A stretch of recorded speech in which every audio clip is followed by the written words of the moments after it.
I think Alan's analysis of the outcomes as the next stage in this is not only going to help us formulate strategies for each outcome, but it's going to be a real reality check on just how broad can this be, how many segments are there in the Venn diagram, how big is each segment, and it's going to force us to come to grips with the economics of this project, which Cindy is absolutely going to have control over as she takes this forward.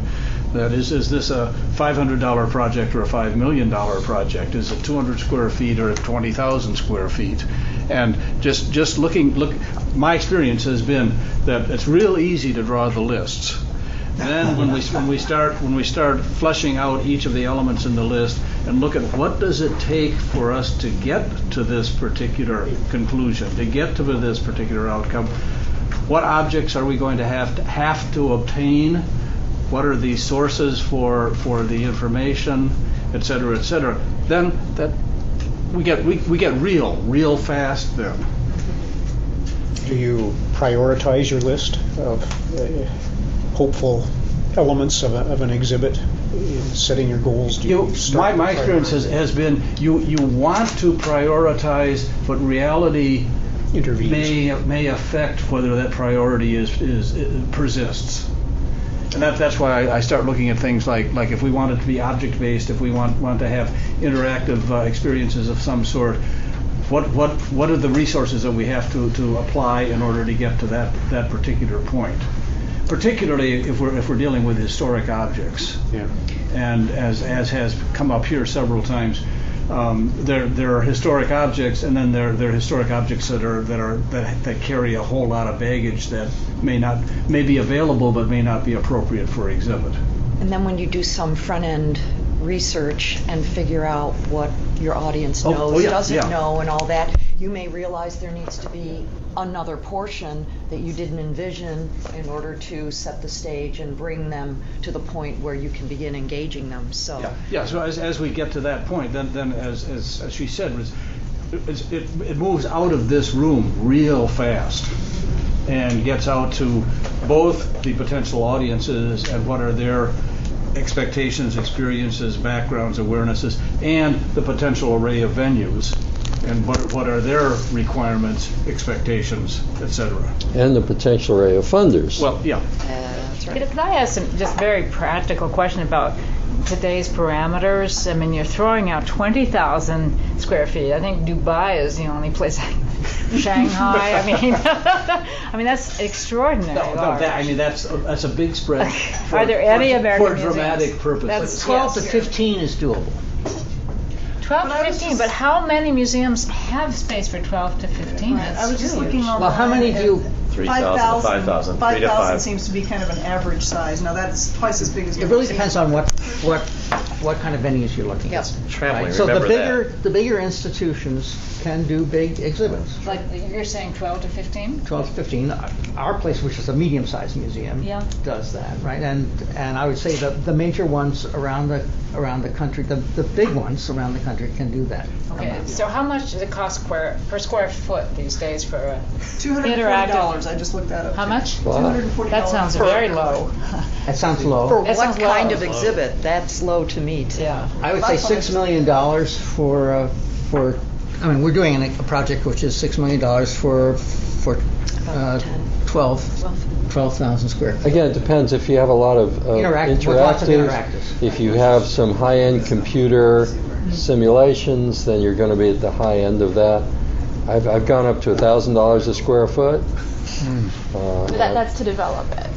That's everything. That's everything. It's building it. Not including travel. Yeah, not to travel. Right, not including travel, but delivered to its first venue. Research and development. You could also do two And versions production. of the thing, a small version, which Right. we've done before. One, Right. because you don't want this just to go to the, Yes, the main areas. You get drive a smaller one that can go to, I don't know, just smaller. And by the way, smaller places, back to your that can question afford it. about priorities, it's really hard to set priorities right now. Yeah. Because I know what I want to see in this exhibit. You can't give that a low priority. Peter knows what he wants. Can't give that a low. It's easier to do those priorities once you've built your list of everything you'd like to have, your learning objectives, your big ideas, and then you put that up against reasonable sizes and costs, and then you're sort of forced. I'll have to admit, you may have to take out my favorite bit, or at least give it a lower priority until we see if we can find a cheap fabricator. I've been working on this for a decade and have been with 4 different museums who have helped me design 4 different exhibits that do soup to nuts. I mean, maybe not as many nuts in it as we have discussed. Lots of soup. And we were looking at 5,000 square feet with a small 1,200 square foot. And it was 385.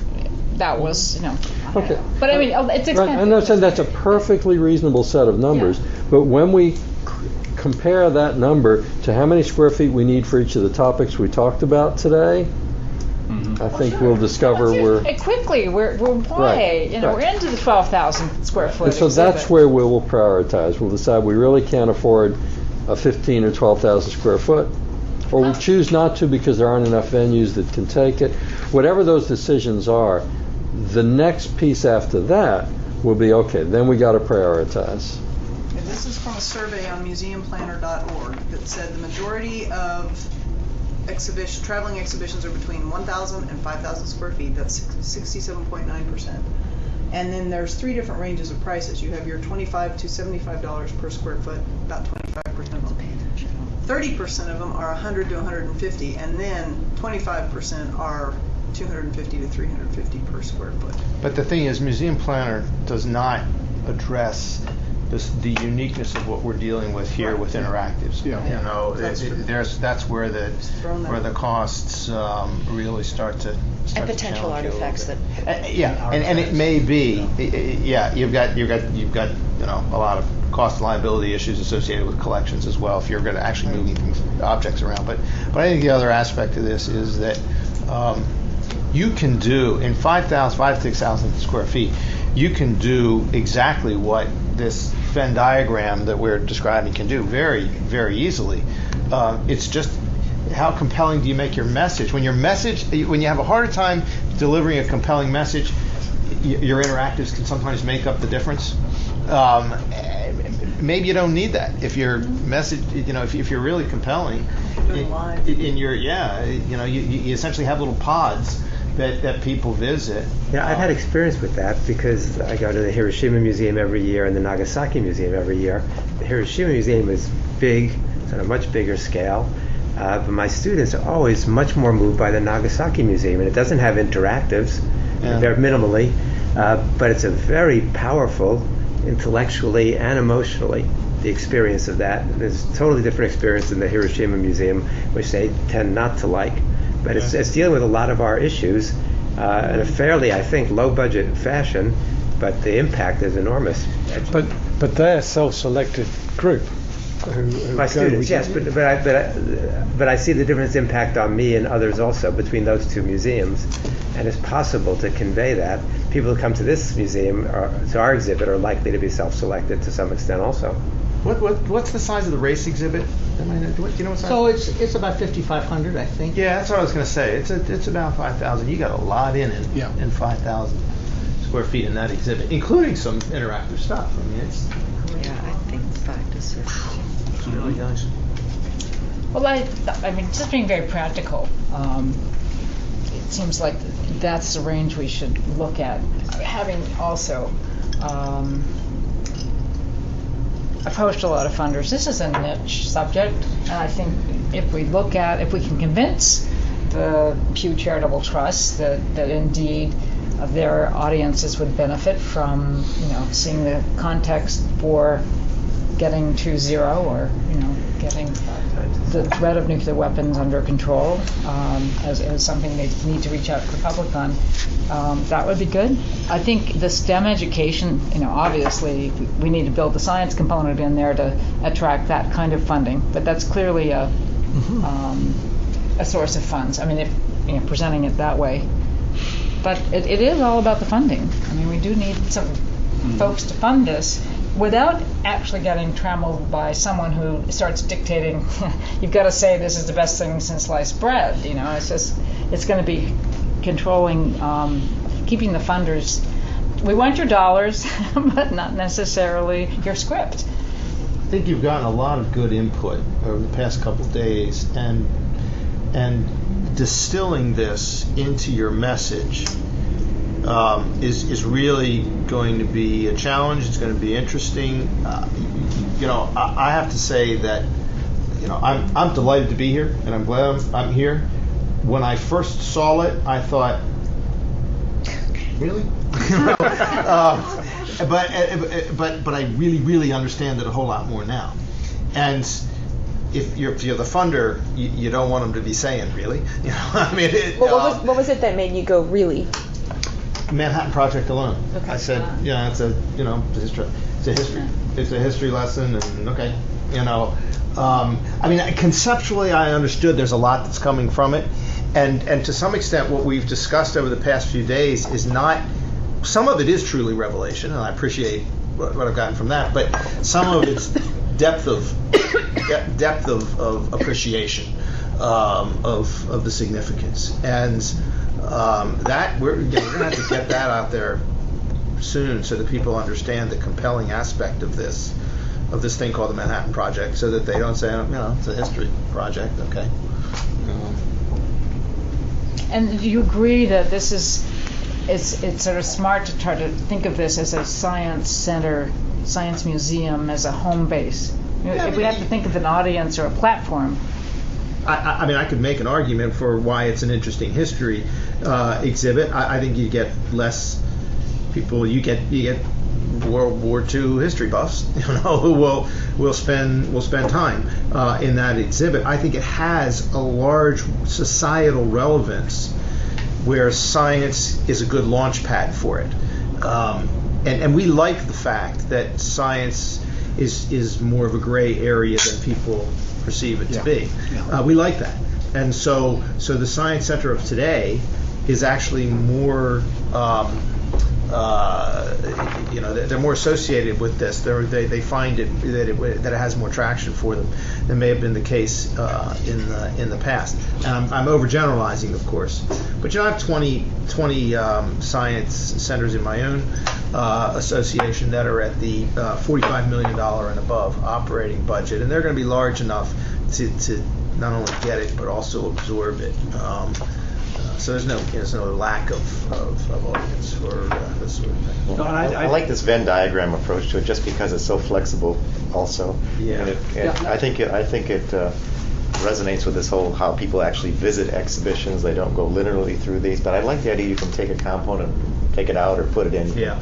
To mix and match, and I think it'd be very hard to have a history exhibit about this without the science, if only because you need the vocabulary to understand these kinds of things. And there are, as Bud's saying, I think there are increasing numbers of science centers that are seeking to move science out of the let's make the balls roll and the balloons pop into the relevance of science in everyday life, as well as the way so much of the world we live in has been formed via scientific thought and scientific process. So I see this as having a real relevance to the modern science center. I'll tell you one thing we could do may help this process a little bit is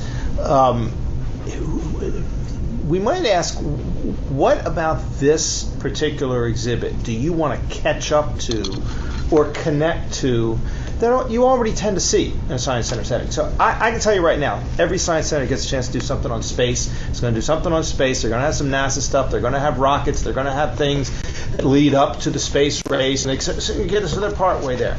Anybody that can do that it's anywhere in the energy or close to anything that's energy related is going to have something about energy, and there's going to be a nuclear component to it somewhere. There are pieces that get close to the pods that you will have in your Venn diagram anyway. Mm-hmm. And so, it's just a subtle component of what you're doing, but you might want to see what gap you're actually filling in a message that's already being created at some level within the Science Center community. You may find that the Manhattan Project is written in small letters somewhere at the tail end or at the very beginning of a lot of other exhibits that are done for different reasons. So would the space be about 5,000 feet, be about 5 times the size of this room? That approximately What's this room? I don't think this is 1,000 square feet, is it? a little less, Approximately. More? It's approximately. maybe 6 times the size. Yeah, maybe so. That's a pretty big exhibit, isn't that, Art? Sounds pretty big. Bigger. Yeah. Turns out You not know, to be that big, really. When you I mean, once you get furniture and walls and space for people. Maybe not. But the whole question about traveling exhibits is what they can afford these days to pay for, Yep. and we found that we often had to go with our smaller exhibit because it just was one would go for 10,000, another one for 35,000, and it just made a big. We do it difference. by trucks. How many trucks, right? Yeah. 3 truck exhibit, a 5 truck exhibit. Well, the nice thing about the Venn diagram and the modules again is you might be able to design this so that it will fit a 2,500 square foot, but Right. also, and then you've got 3 components sitting in storage, but then the next time it's a 5,000 square Yeah. foot and you send all of them. Yeah. I just don't think you want to limit yourself to the biggest institutions on these things Yeah. because it's Right. not doing what you Right. want to do. I think you want to get it out as far as possible. And we can have like a 12,000 square foot. I mean, very simple. A lot of the. 1,200? Do you mean 12? I mean, sorry, the 1,200. I mean, a lot of. But it's libraries and clubs and things like that. Yeah, We've a done lot of that. We people did that just- with ours, and it was Yeah. great. Yeah. That traveled longer than the Yeah. main exhibit. Oh well. Okay. So now, next steps. 5 minutes.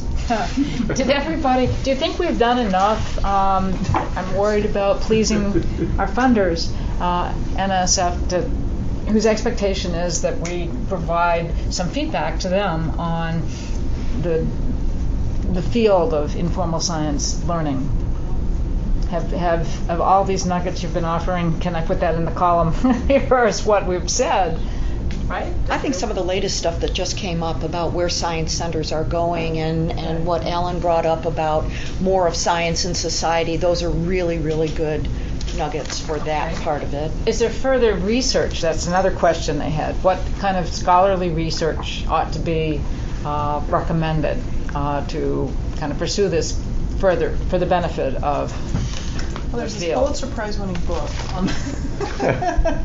I was going to say, I wasn't thinking at that moment on the literature side of it, but following up on the NSF portion of it, one of the things that there's a huge emphasis on in NSF right now is what they call the one NSF concept, and the notion that the one thing that we want that the informal science ed people want to do is show cross-directorate relationships, that this learning is relevant to other aspects of science, and we certainly can demonstrate that, and you want to say that up front because they're really they're focused on innovation, they're focused on one NSF.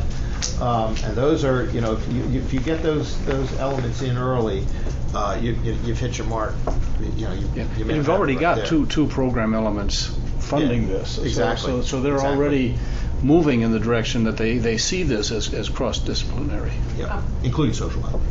I was a program officer in the program that Fred is in last year, and so I saw this this proposal come through. I was not on the proposal. Fred was running it, but I will say that it would be great if NSF were one NSF. But just as a moving in this direction, it is the case that they have a terrific person running the ISC program there.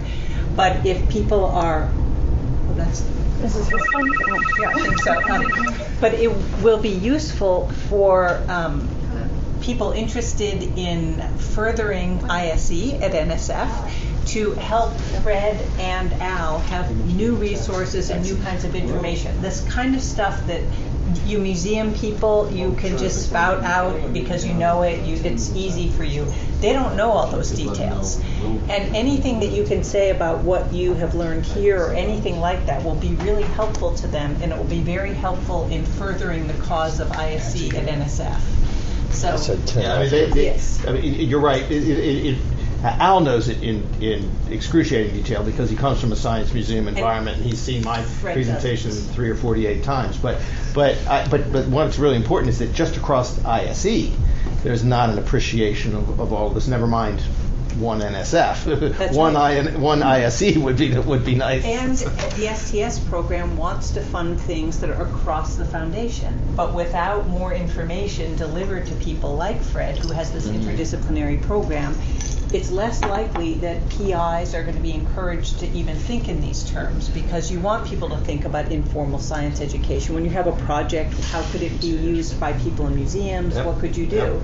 But people don't know about this, and we don't have NSF doesn't have available resources to be helping people even move this forward. So I know that whatever comes out of this, that Al and Fred will appreciate having the latest resources of information available to them. So, whoever's writing the report. So my short list of the nuggets that comes out that should make both Al and Fred happy. First, this is not the usual kind of proposal that comes in for an exhibit. I think a sort of typical proposal would be nanoscience today, the Higgs boson discovery, the story of the International Space Station. These are more typical proposals. This proposal really is an interdisciplinary proposal involving history and society and technology and science. And that's a big challenge. I would guess if they fund one grant a year that does that, that would be unusual.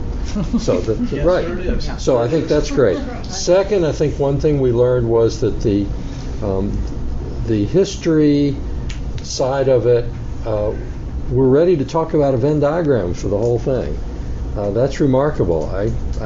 I would not have been able to identify more than a third of the things that are going to be on that diagram before coming to this meeting yesterday morning. I think I see where the areas of unresolved, really interesting and important questions lie, and the areas where there's broad consensus. I would hope that the people from the history and social sciences side got some feeling from those of us in the museum side on both the constraints and the abilities that we work with, and how to take what they think is interesting, the various ways in which we might try to exhibitize it.